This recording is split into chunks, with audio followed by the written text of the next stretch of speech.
నాన్నగారండి. ఈ ఆశీర్వచనం నాతో రామాయణం చెప్పిస్తోందండి అని నేను నమస్కారం చేసి వెళ్ళిపోయాను అనుకోండి, నేను ధర్మమునందున్నట్టు. నా తండ్రి యుక్తమైన అయుక్తమైన నన్ను తిట్టే అధికారం మా నాన్నగారిది. ఆయన తిట్టారు కాబట్టి నేను ఆయనకి నమస్కారం పెట్టనడం నాకు ధర్మం కాదు. తండ్రి కాబట్టి గౌరవించడం ఒక్కటే నా ధర్మం. ఆయన తిట్టారు కాబట్టి ఆయన్ని విమర్శించే హక్కు నాకు లేదు. అది నా ధర్మం. అవతల వారిని బట్టి నా ధర్మమా, నన్ను బట్టి నా ధర్మమా? నన్ను బట్టి నా ధర్మం. నేను కొడుకుని అంతే. నా తండ్రి నన్ను ఎలా నిందించే సందర్భం నాకు జీవితంలో ఏర్పడలేదు. ఏదో అన్నాలని అన్నాను కానీ మహానుభావుడు, ఆయన మహాపండితుడు. నా 4వ ఏటనే ఆయన శరీరాన్ని విడిచిపెట్టేశారు. ఆయన్ని నింద చేస్తే నాకు మహాపాపం సంక్రమిస్తుంది. ఆయన్ని అనాలని నా ఉద్దేశ్యం కాదు. సభ మీద పెట్టకూడదు కనుక నా మీద పెట్టుకున్నాను ఆ ఉపమానాన్ని. దానికి నేను క్షమింపబడదను కాక. కాబట్టి తండ్రి దెబ్బలాడారని చెప్పి తండ్రిని నింద చేయకూడదు. తండ్రిని అలా నింద చేస్తే అది తన ధర్మం అవ్వదు. అది పుత్రధర్మం కాదు. తండ్రి కోపం వచ్చి మన ఎందు దోషం లేకపోయినా నాన్నగారు తిట్టచ్చు. తిట్టినా నాన్నగారని నమస్కారం, నాన్నగారని నా తప్పు ఉంటే తప్పకుండా దిద్దుకుంటానులేండి నాన్నగారండి అని ఊరుకోవాలంతే. ఏ తప్పు చేశారని మీరు తిడుతున్నారు? మీకు బుద్ధి లేదు నాన్నగారండి అనే అధికారం నాకు లేదు. ధర్మం అవతల వారిని బట్టి ఉండదు, ధర్మం నన్ను బట్టి ఉంటుంది. అందుకే ధర్మాన్ని అర్థం చేసుకోవడం చాలా కష్టం. అది భీష్ముడు అన్నది. ధర్మం అర్థం అవ్వడమే కష్టమైతే ధర్మ సూక్ష్మం అర్థం అవ్వడం మరీ కష్టం. కాబట్టి ధర్మము తన వైపు నుండి ఉంటుంది. పెద్దనాన్నగారు వరాలు ఇస్తానని, పెద్దనాన్నగారు ఉరే రాజ్యాలు తీసుకుపోండిరా, మీ రాజ్యం మీరు ఏలుకోండిరా అంటే అత్తేరి వీల్లేరు పెద్దనాన్నగారు, మేము యుద్ధమే చేస్తామండి అనడానికి కొడుకుగా అధికారం లేదు. అది ధర్మం కాదు. అది ధర్మమూర్తి అంటే ధర్మరాజు. బిచ్చం వేశాడు కదా అని ఎత్తుకుపోదామని ఎత్తుకుపోయినవాడు కాదు. పోగొట్టుకున్న ధర్మానికి పోగొట్టుకున్నాడు, పుచ్చుకున్న ధర్మానికి పుచ్చుకున్నాడు. ధర్మం కోసం బతికాడు తప్ప ధర్మం వినా ఇంకొకటి ఆయన జీవితంలో కోరుకోలా. అందుకే మహితాత్ముడయ్యాడు. ఆనాటికి ఈనాటికి ఏనాటికి ఆయన పేరు చెప్పుకుని మనం ధర్మమునందు అనురక్తిని పొందుతాం. కాబట్టి అటువంటి ధర్మరాజుకి మనక్లేశాన్ని పరమేశ్వరుడు ఎందుకు మిగులుస్తాడు? మిగల్చడు. ఆయనకి మనక్లేశం లేని రీతిలో రాజ్యాన్ని అనుభవించే అవకాశాన్ని ఈశ్వరుడే కల్పిస్తాడు. కాబట్టి ధర్మరాజు గారు తమ్ముళ్ళ మనక్లేశాన్ని గమనించాడు. తను పరిష్కరించగలడా దాన్ని? సంస్కృత భారతాన్ని బట్టి ఒడంబడి ఉంటానన్నాడు తప్ప ఎవరిని ఏమీ అనడం. కాబట్టి ఇప్పుడు ఇంతటి ధర్మాత్ముడికి మనక్లేశం కల్పించకుండా చూడవలసిన కర్తవ్యం ఎవరిది? పరమేశ్వరుడిది. పరమేశ్వరుడు ఏం చెయ్యాలి? ధర్మరాజు గారి ధర్మాన్ని అడ్డుపెట్టి యుద్ధానికి కారణం ధర్మరాజు గారి వల్ల కాకుండా వైరిపక్షం నుంచి కల్పించాలి. అపకీర్తి వాళ్ళది కావాలి, కాలు దువ్విన వాళ్ళు కావాలి, అధర్మం వాళ్ళది కావాలి, ధర్మము సహనము ఈయనది కావాలి. రాజ్యము క్షాత్రబద్ధంగా ఈయన సంపాదించుకోవాలి. దానికి తగినట్టు ఏర్పాటు ఎట్నుంచి రావాలి? ఈశ్వరానుగ్రహంగా రావాలి. ఎలా రావాలి? ఈయన ధర్మమే అదిగా మారాలి. అందుకని వేచి ఉన్నాడు. అందుకని తాను తొందరపడడు. అది మహాభారతం నుండి మనం నేర్చుకోవలసిన సారాంశము అన్నదాని వెనక హృదయం అది. మహాపతివ్రత అయినటువంటి ద్రౌపదీదేవి ఒక్క మాట మాట్లాడితే నిలువున కాలిపోతారు దుర్యోధనాదులు. ఆమె మాట్లాడలేదా? కాల్చేయలేదా? కాల్చగలదు, చంపేయగలదు తన పాతివ్రత్యంతో. ఎందుకు మరి చంపలేదు? తన పాతివ్రత్య ధర్మానికి అనంతమైన చీరలు తెచ్చుకోగలిగిన తల్లి తన పాతివ్రత్యంతో ఒక్క మాట అని ధార్తరాష్ట్రుల వంశాన్ని నిర్మూలనం చేయలేదా? చెయ్యలేదు. ఎందుకు చెయ్యలేదో తెలుసా? తాను తన భర్తల చేత రక్షింపబడాలి.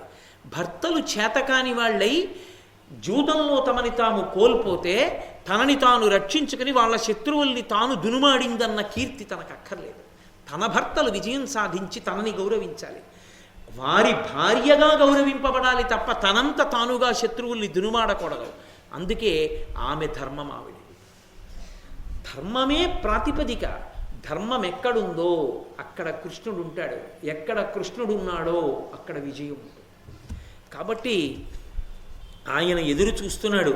ఈలోగా అసూయ కలిగినటువంటి వాడు తొందరగా విడిచిపెట్టేసేది ఏది అంటే ధర్మాన్ని. ధర్మాన్ని విడిచిపెట్టేయడానికి అత్యంత సులభ మార్గం ఏమి అంటే అసూయ. అసూయ అనేటటువంటిది ఎంత ప్రమాదకరమైన పనైనా చేయించేస్తుంది. ఇప్పుడు నాకు లేదండి అన్నారనుకోండి, నన్ను ఉన్నవాడిగా ఎలాగో అలా చేయొచ్చు. వాడికి ఉండకూడదండి అన్నారనుకోండి, ప్రమాదం వస్తుంది. నా దగ్గర 100 రూపాయలు ఉంటే బాగుండేదండి, నా దగ్గర లేవు 100 రూపాయలు అంటే, మీరు 100 రూపాయలు లేవని బెంగ పెట్టుకోకండి, ఇదిగో ఇది ఉంచుకోండి అని నాకు ఏదో మా నాన్నగారో మా పెదనాన్నగారో మా పెద్దతండ్రి గారో ఉంచుకోరా అని 100 రూపాయలు నా జేబులో పెట్టారనుకోండి, నేను ఇప్పుడు 100 రూపాయలు ఉన్నవాడిని అయిపోతాను. కానీ ఎవరో ఒకరిని చూపించి వారు వెండి కంచంలో అన్నం తింటున్నారు, వాడు వెండి కంచంలో అన్నం తినడమే నాకు కిట్టదన్నాను అనుకోండి, ఇప్పుడు నాకు వెండి కంచం ఉంటే నా కోరిక తీరుతుందా? తీరదు. నాకు వెండి కంచం ఉండడం కాదు, నాకు కావలసింది అవతలవాడు వెండి కంచంలో తినకూడదు. ఇప్పుడు తేలిక మార్గం ఏమైపోతుంది, నేను ధర్మం తప్పిపోతాను. ఎందుకని నాకు వెండి కంచం రావడం కాదు, అవతలవాడికి వెండి కంచం ఉండకూడదు. వాడికి వెండి కంచం ఉండేటట్టు చేసిన వాడు పరమాత్మ, నీకు వెండి కంచం ఇచ్చినవాడు పరమాత్మ. నీకు వెండి కంచంలో నువ్వు తిను, వాడు తింటున్నాడు వాడు తినకూడదని ఏడిస్తే నువ్వు పాడు చేయాలి. పాడు చేయగానే ధర్మం తప్పాడు. అసూయ ఎక్కడుందో అక్కడ ధర్మం పోతుంది. దుర్యోధనుడు పాడైపోయాడు అసూయ వల్ల అని తీర్పు చెప్పి భారతం చదవడానికి కాదు, అసూయ ఏర్పడగానే ధర్మం పోతుంది. దాని వలన నేను కాదు, నా వెనక ఉన్న వాళ్ళందరూ పాడవుతారు. కాబట్టి వద్దు అసూయ, అది అత్యంత ప్రమాదకరమైన లక్షణం. కాబట్టి ఇంకొకరికి ఉంటే తాను సంతోషించగలిగిన లక్షణాన్ని పొందాడనుకోండి. అందుకే పరద్రవ్యానిలోష్టవత్ మన సనాతన ధర్మమునందున్న గొప్పతనం ఏమిటంటే, మీకు ఇలా ఉండండి అని చెప్పి వదిలేయదు. ఇలా ఉండండి అని నేను చెప్పాను అనుకోండి, ఎలా ఉంటానండి అని మీరు నన్ను అడగచ్చు కదా. ఏమండి మీరు ఇతరుల ద్రవ్యమునకు ఆశపడవద్దు అని నేను అన్నాను అనుకోండి, ఆశపడకుండా ఎలా ఉండాలండి అని నన్ను అడిగారు అనుకోండి, నేనేం చెప్పాలి? జవాబు చెప్తుంది పరద్రవ్యాని లోష్టవత్. నువ్వు అలా వెళ్ళిపోతున్నప్పుడు బోల్డ్ అన్ని గులకరాళ్ళు కనపడతాయి, అన్నీ ఏరి సంచిలోనో జేబులోనో వేసుకుంటున్నావా? గులకరాళ్ళు నీకెందుకు? ఇంకొకటి సొమ్ము గులకరాయది, అది వెండి కంచం కావచ్చు, బంగారు పట్టెడ కావచ్చు, నా దృష్టిలో గులకరాయి, నాకు అక్కర్లేదు. ఆయనకి బంగారు పట్టెడ, నా దృష్టిలో నాది కానిది గులకరాయి. ఇప్పుడు నాకు అసూయ జనిస్తుందా? జనించదు. పరస్త్రీయందు వ్యామోహం కలిగింది, మాతృవత్ పరదారేషు, అందరి యందు కామాక్షి పరదేవతని చూడగలిగావు. మా అమ్మ కామాక్షే ఇన్ని రూపాలతో కూర్చుంటుంది, సాయంకాలం అయ్యేటప్పటికీ అందరూ గుళ్ళోకి వెళ్ళి చూస్తారు. నేను ఇక్కడ కూర్చుంటే నా ఎదురుగుండా కామాక్షి 200 ముఖాలతో కూర్చుని ఉంటుంది, నేను ఆ తల్లిని ఇన్ని ముఖాలతో చూసి పెడుతూ ఉంటాను అని అనుకున్నాను అనుకోండి, అన్యమైన కోరిక పుట్టదు. అది మనకి వేదాంతము సమాధానం చెప్తుంది, ఇలా ఉండు నిన్ను అసూయ పట్టదు అని చెప్తుంది. అలా చెప్పేవాడు లేడా దుర్యోధనుడికి? చెప్పేవాడు ఎప్పుడూ ఉన్నాడు, విదురుడు వినడు. అంటే అసూయ కన్నా ప్రమాదకరమైంది ఏది? మాట వినకపోవడం. ఒకదానికన్నా ఒకటి ప్రమాదకరమైనది. అందుకే ఏది కానివ్వండి, అది భారతం కానివ్వండి, రామాయణం కానివ్వండి, భాగవతం కానివ్వండి, సందేశం అంతే. సీతమ్మైనా రామాయణంలో ఇదే అడుగుతుంది, ఇహ సంతో నవాసంతి సతోవా నానువర్తసే తథాహి విపరీతాతే బుద్ధిరాచారవర్జిత అని అడిగింది. చెప్పేవాళ్ళు ఎవరు ఇక్కడ లేరా? చెప్పినా నువ్వు విని ఆచరించవా? ఎక్కడుందిరా దోషం అని అడిగింది. చెప్పేవాడు లేకపోతే నా పుర్రెకి అలాగే తోచిందండి, చెప్పిన వాళ్ళు లేరు, పాడైపోయాననొచ్చు. చెబుతున్న విదురుడు ఉన్నాడుగా, మరి నువ్వెందుకు వినలా? చెప్పకూడని మాటలు చెప్తున్నటువంటి శకుని మొదలైన వాళ్ళ మాటలు ఎందుకు విన్నావు? ఇప్పుడు దోషం నీది. ఎందుకు వచ్చింది? అసూయని గెలవడానికి మంచి మాట వినాలి. ఆ మంచి మాట వినే లక్షణం కూడా లేకపోతే ఏమవుతాడు? సర్వనాశనం అవుతాడు. ఆ మాట వినని లక్షణానికి విరుగుడేమి అంటే మహాత్ముల మాట చేత చచ్చిపోతాడు. ఆరణ్యకాండలో అలాగే మహర్షి వచ్చి శపిస్తాడు దుర్యోధనుణ్ణి. కాబట్టి ఏమవుతుంది? అసూయ, మాట వినకపోవడం, ఈ రెండు ఒకదాన్ని మించినటువంటి ఒకటి ప్రమాదకరమైనవి. అగ్నిహోత్రము, నెయ్యి రెండు పక్క పక్కన ఉన్నాయనుకోండి, జాడీల నిండా నెయ్యి ఉంది, అగ్ని రగిలింది, అంటుకుంది అగ్ని. ఎక్కడికో వెళ్ళి నూతి దగ్గరికి బిందె నీళ్ళు ఎక్కడ తీసుకొస్తానండి, జాడీలతో నెయ్యి ఇక్కడే ఉంది, ఇది పోసేస్తాను, నీళ్ళలాగే ఉంది కదా అని పోసేశాడు. ఆరుతుందా? నెయ్యి పోసిన కొద్దీ అగ్ని రగిలినట్టు మాట వినడం అన్నది రానంత కొద్దీ అసూయ ప్రబలుతూనే ఉంటుంది. అసూయ ధర్మాన్ని విడిచిపెట్టడానికి కారణమవుతుంది. ధర్మాన్ని విడిచిపెట్టడం పరమేశ్వరానుగ్రహానికి దూరం అవడానికి కారణమవుతుంది. పరమేశ్వరానుగ్రహానికి దూరం అవడం పొరపాటు నిర్ణయాలు చేసుకోవడానికి కారణమవుతుంది. పొరపాటు నిర్ణయాలు పతనం అయిపోవడానికి కారణమవుతాయి. కాబట్టి ఇప్పుడు ప్రచోదనమంతా బుద్ధి ప్రచోదనం మంచిగా ఎటుంది? ధర్మజుడి వైపు ఉంది. ఎందుకని? ధర్మం పట్టుకున్నాడు. బుద్ధి ప్రచోదనంలో దోషమంతా ఎటుస్తోంది? దుర్యోధనుడి వైపుకి వస్తోంది. ఎందుకు వస్తోంది? ధర్మం వదిలిపెట్టేస్తున్నాడు. కాబట్టి ఇప్పుడు ఈయన ఎలా మళ్ళీ మనకి క్షాత్రధర్మంతో రాజ్యం ఎలా వస్తుంది అని ధర్మరాజు గారు ఆలోచిస్తుంటే దుర్యోధనుడు అక్కడ బయలుదేరాడు. బయలుదేరి ఆయన అన్నాడు, ధృతరాష్ట్రుడి దగ్గరికి వెళ్ళాడు. వెళ్ళి, నాన్న ఎంత పని చేశావు, నన్ను సంప్రదించలేదు, ఇంత కష్టపడి కపటజ్యూతం ఆడాం, పాండవుల రాజ్యం అంతా సంగ్రహించాం, నువ్వు దేన్ని వదిలిపెట్టేశావో తెలుసా నాన్న? ఒక్క దెబ్బ కొట్టి వదిలిపెట్టేసిన త్రాచుపాములా ఉన్నారు నాన్న ఇవాళ పాండవులు. అది త్రాచుపాము అని తెలుసు, అది అలా వెడుతోంది. నువ్వు ఏమనకుండా ఊరుకున్నావు, గొడవలేదు. అది నిన్ను ఏమైనా చేస్తుందో చేయదో, పోతుందో వస్తుందో పరమేశ్వరుడికి తెలియాలి. కానీ నువ్వు ప్రయత్నపూర్వకంగా వెళ్ళి దాన్ని కొట్టగలను కదా అనుకుని నడుం మీదో దెబ్బ కొట్టావు. అది జర పాకుతూ ఎటో వెళ్ళిపోయింది, కనపడలేదు. ఇప్పుడు పామా భయంగా ఉండేది నువ్వా? పగయగలిగేదేవి పామున్న ఇంటిలో ఉన్న ఎట్లా కాక ఎట్టులుండు అంటాడు ఎదురు మహాభారతంలో మహానుభావుడు. ఒకసారి పాముని కొట్టి వదిలిన తరువాత అది ఊరుకుంటుంది. అది పగపట్టి తీరుతుంది. ఎప్పుడు ఎటు నుంచి వస్తుందో ఎవరికి తెలుసు. నాన్న, కపటజ్యూతంలో మేము గెలిచి ద్రౌపదీదేవికి అంత పరాభవం చేసిన తరువాత వాళ్ళని వదిలేశాం. ఇప్పుడు వాళ్ళు ఊరుకుంటారా నాన్న? వాళ్ళు ఖచ్చితంగా యుద్ధానికి కాలు దువ్వుతారు. వాళ్ళు యుద్ధానికి కాలు దువ్వితే ఒరే నువ్వు వెళ్ళి కదరా అంటావేమో, మా వల్ల అవుతుంది అనుకుంటున్నావా? ఇది దుర్యోధనుడికి ధృతరాష్ట్రుడికి తేడా. వాడి కడుపులో ఉన్న బాధ, వాడికున్న కాపట్యం, వాడికున్న దుర్గుణం, వాడికున్న అసూయ వాడు చెప్పేసుకుంటాడు. కానీ కొడుక్కి ఉపకారం చెయ్యాలనుకున్నటువంటి ధృతరాష్ట్రుడు చాలా మంచివాడిలా నటిస్తాడు. అంటే ఇప్పుడు దుర్యోధనుడి కన్నా ధృతరాష్ట్రుడికి ఎక్కువగా ఉన్న ఒక గుణం ఏమిటో తెలుసా? దుర్గుణం దంభం. దాన్ని వేదాంత శాస్త్రమునందు దంభము అంటారు. దంభము అంటే పైకి ఒకలా ఉంటాడు, లోపల ఒకలా ఉంటాడు.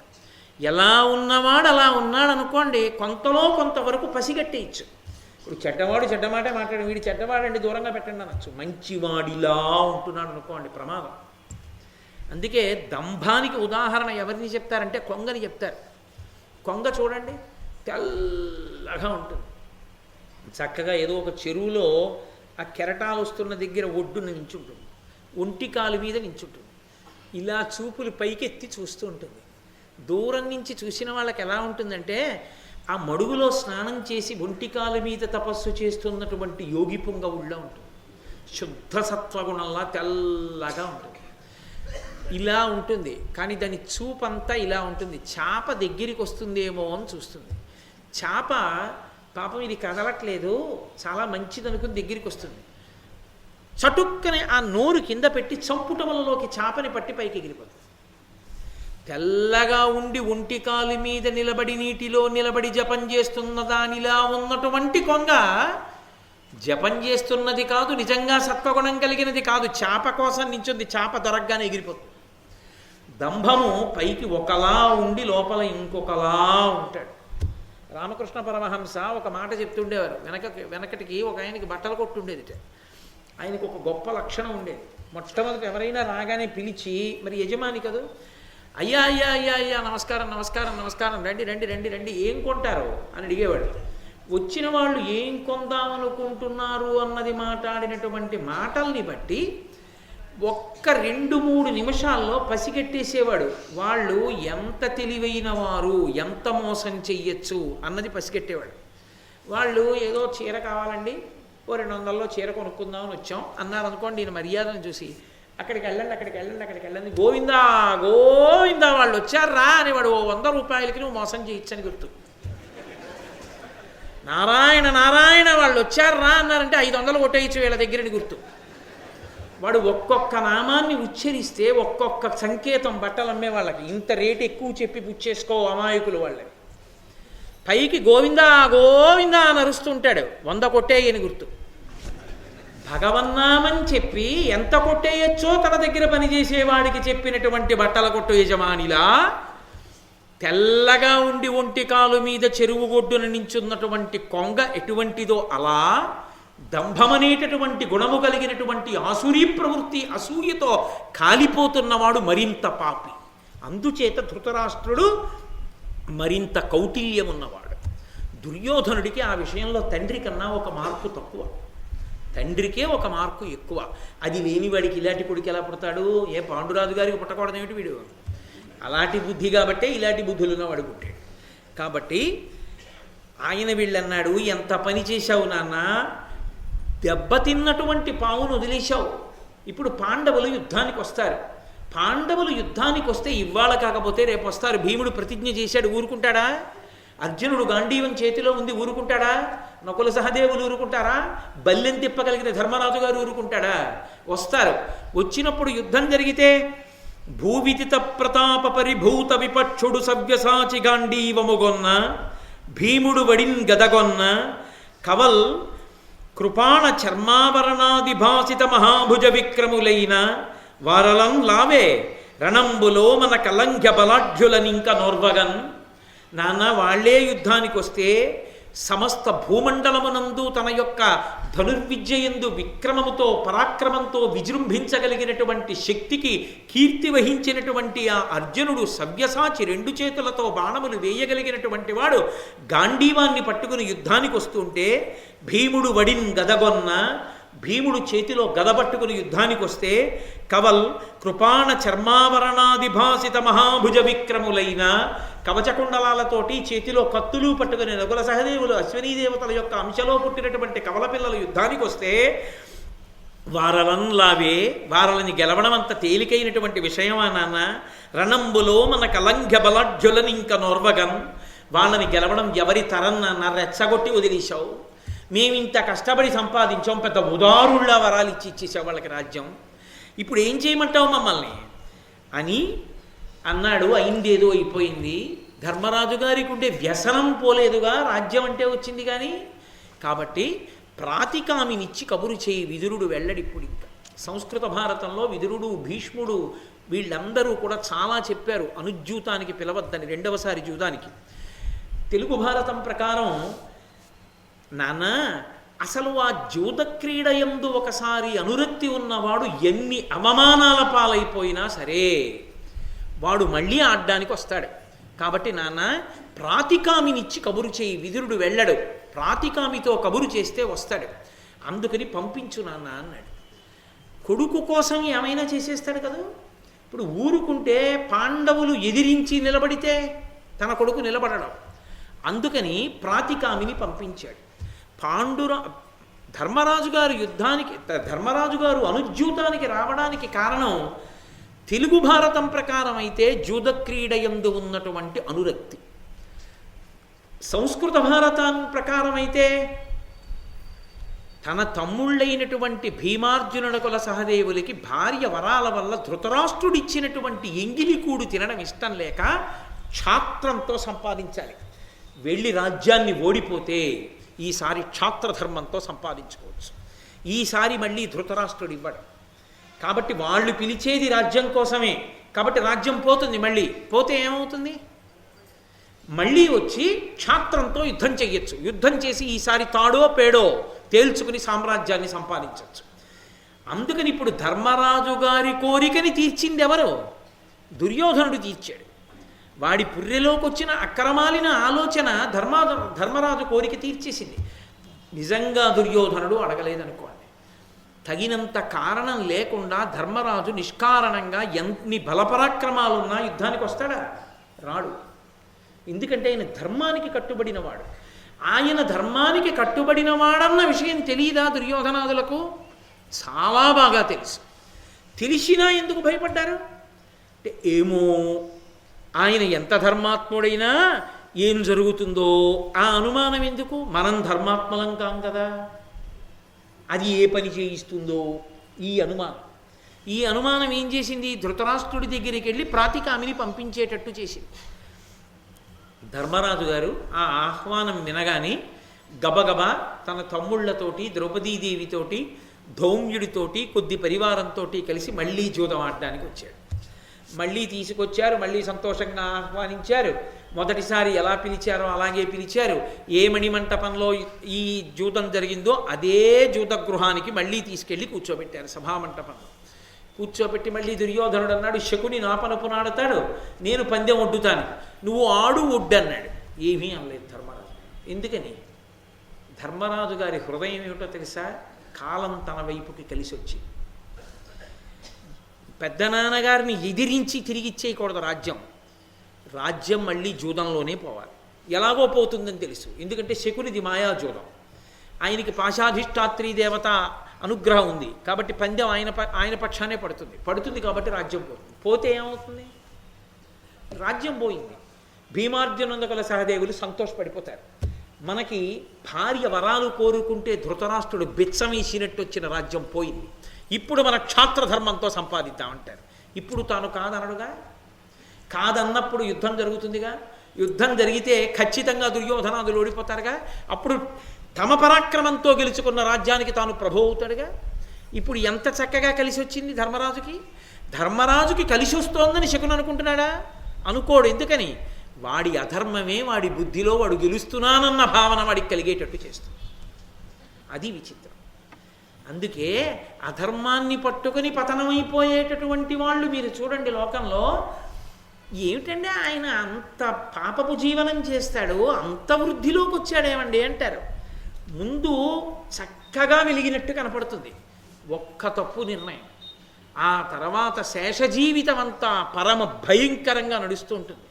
ఎక్కడో కారాగార వాసంలో మగ్గిపోతూ ఉంటాడు.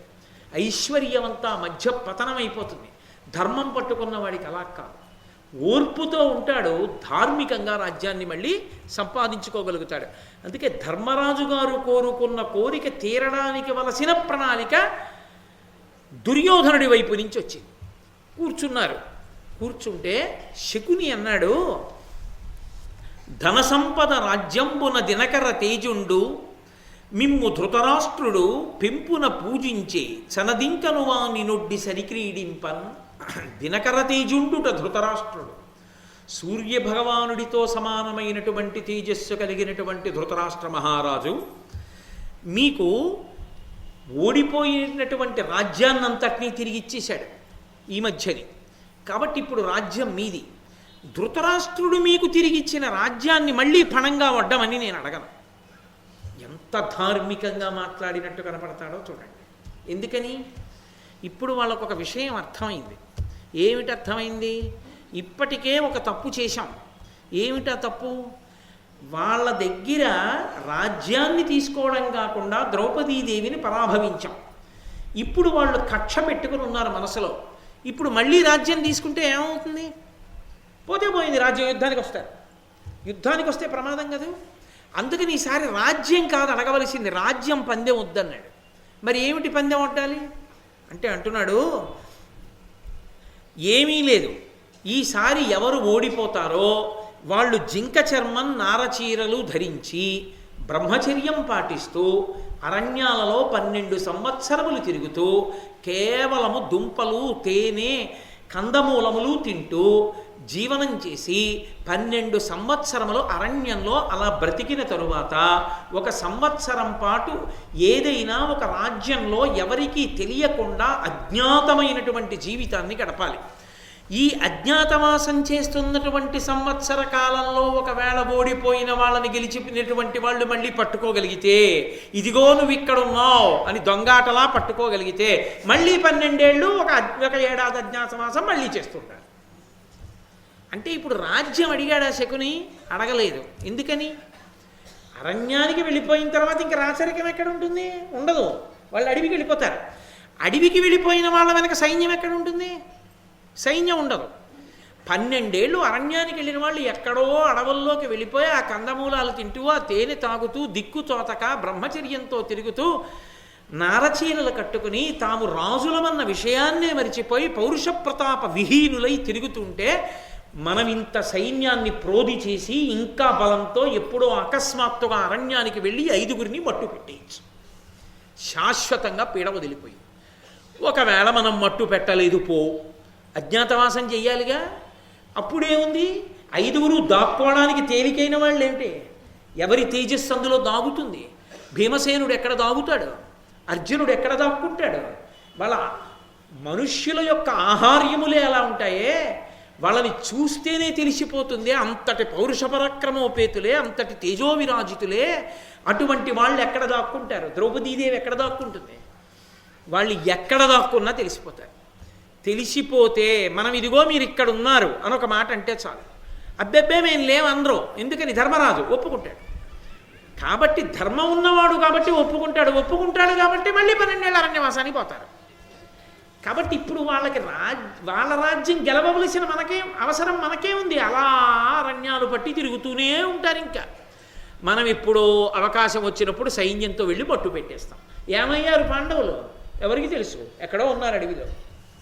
ఏమయ్యారు పాండవులు? ఎక్కడో ఉన్నారు అజ్ఞాతవాసంలో. ఏమయ్యారు పాండవులు? ఏమో ఏ పులి తినేసిందో పీడా పోయిందంట. ప్రజలు మర్చిపోతారు. ఎదురుగుండా లేనివాడు జ్ఞాపకం ఉండడుగా, కాబట్టి మర్చిపోతారు. గొడవ వదిలిపోయిందిగా. అంటే ఎంత ప్రమాదకరమైన ఆలోచనలు తేగలిగిన వాళ్ళో చూడండి దుష్టచతుష్టయం. దీనికి నీ రాజ్యాన్ని శాశ్వతంగా అపహరించడానికి నీ తేజస్సులకు భయపడి మీతో యుద్ధం చెయ్యలేక ఇలా పణం పెడుతున్నాం అంటారా? అనరు. అక్కడే పప్పులో కాలేశాడు శకుని. నేను మీతో అన్నాను కదా, బుద్ధులు ప్రచోదనం చేయబడతాయి పరమేశ్వరుడి చేతని. ధర్మరాజు గారు ధర్మానికి కట్టుబడి కూర్చున్నాడు. పందెం ఇదని కూడా ఆయన అనలేదు, ఆయన కూర్చున్నాడు. చాలా తెలివిగా ఆలోచించాననుకున్న శకుని అక్కడే పప్పులో కాలుబడి. ఎక్కడ? రాజ్యం పోగొట్టుకుని అరణ్యానికి వెళ్ళమని లేదు, మీరు అరణ్యవాసం అజ్ఞాతవాసం చెయ్యాలన్నాడు. చెయ్యగలరేమిట్లే అనుకున్నాడు. చేస్తే ఆలోచించలేదు. అప్పటికేమనుకున్నాడు? చేస్తే జూదం ఉందిగా అనుకున్నాడు. కానీ ఏమైంది? మహర్షి కనబడి అక్షవిద్యని ప్రసాదించాడు ధర్మరాజుకి. అందుకని జూదం ఆడలేకపోయాడు. ఇటు జూదానికి తలుపులు మూసుకుపోయాయి అరణ్యవాస అజ్ఞాతవాసాల తర్వాత. చెయ్యగలరేమిట్లే అన్నవాళ్ళు చెయ్యడం కాదు, పరమేశ్వరుడి అనుగ్రహాన్ని పొంది అర్జునుడు పాశుపతాస్త్రాన్ని సంపాదించాడు. ఎందరో రాక్షసుల్ని కిమ్మీనాదుల్ని భీముడు సంహారం చేశాడు. ఎందరో కొన్ని వేల మంది బ్రాహ్మణులకి సూర్యభగవానుడిచ్చిన అక్షయ పాత్రతో అన్నం పెట్టాడు. ఎక్కడుంటే అడవిలో ఉండి మహారాజుల ధర్మరాజు ఉన్నాడు, అంతఃపురంలో ఉండి ఏడుస్తూ వాళ్ళు ఎక్కడ బాబో ఇదేమిట్రా మనం ఒకలా అనుకుంటే ఒకలా సంతోషంగా ఉన్నారని వీడు ఏడుస్తూ అంతఃపురంలో ఉన్నాడు. ఎక్కడున్నా నువ్వు సంతోషంగా ఉన్నావా? నీ మనసు సుఖంగా ఉందా? నీ మనసు సుఖంగా లేని నాడు నువ్వు బంగారు పాన్పు మీద పడుకుంటే ఎవడికి కావాలి? నులక మంచం మీద మామిడి చెట్టు కింద వేసుకుని పైన ఉత్తరీయం తీసి దులుపుకునో తలగడ తిండేసు పడుకుని గుర్రు పెట్టి నిద్రపోయావా? వాడు సుఖపడినవాడు. ఎవడికి కావాలి? ఏసీ వేసుకుని పెద్ద బంగారు పాన్పు మీద పడుకుని నిద్ర పట్టక అటు దొల్లి ఇటు దొల్లి తెల్లవారుజాము 4 అయిన తర్వాత కళ్ళు ఎర్రబడి నిద్ర పట్టక సంపాదించిందంతా దొంగ సంపాదన ఏమైపోతుందో అని బెంగ పెట్టుకున్న నీ బ్రతుకు ఒక బ్రతుకు అవుతుందా? ధార్మికంగా బ్రతికి సంతోషంగా పడుకున్నవాడు వాడు ధార్మికుడు. వాడిది జీవనం అంటే. వాడు హాయిగా పడుకుంటాడు, రామనామ సంకీర్తనం చేస్తాడు, పొద్దున్న లేస్తూ భగవంతుడికి నమస్కారం చేసి సుప్రభాతం పాడుకుంటూ మళ్ళీ లేస్తాడు. వాడు సుఖపడినవాడు. ఎవడు ధర్మాన్ని పట్టుకున్నాడో వాడు సుఖపడతాడు. కాబట్టి రాజ్యం అడగక్కర్లేదనుకున్నాడు శకుని. ఇదే హక్కు అయింది పాండవులకి. పూర్తి చేశాంగా అరణ్యవాసం అజ్ఞాతవాసం, మా రాజ్యం మాకు ఇవ్వాలిగా, ఇమ్మనన్నారు. ఇప్పుడు ఏమైంది? 2 తలుపులు మూసుకున్నాయి. జూదమా ఆడలేడు, మహర్షి అక్షహృదయం ఇచ్చేశాడు. యుద్ధమా చెయ్యలేడు, రాజ్యమా ఇవ్వలేడు. కాబట్టి తెంపరితనంతో మూర్ఖత్వంతో ఏమన్నాడు? 5 ఊళ్ళు కాదు, సూది మొనమోపినంత భూమిని ఇవ్వనన్నాడు. కృష్ణుడు ఏమన్నాడు? భగవంతుడి వాక్య ఎక్కడికి పోతుంది? ఈ కర్ణులు 10,000 అని నొత్తురు చత్తురు రాజరాజా అన్నాడు. అయిందా లేదా? తొడలు విరిగిపోయి యుద్ధభూమిలో పడిపోతే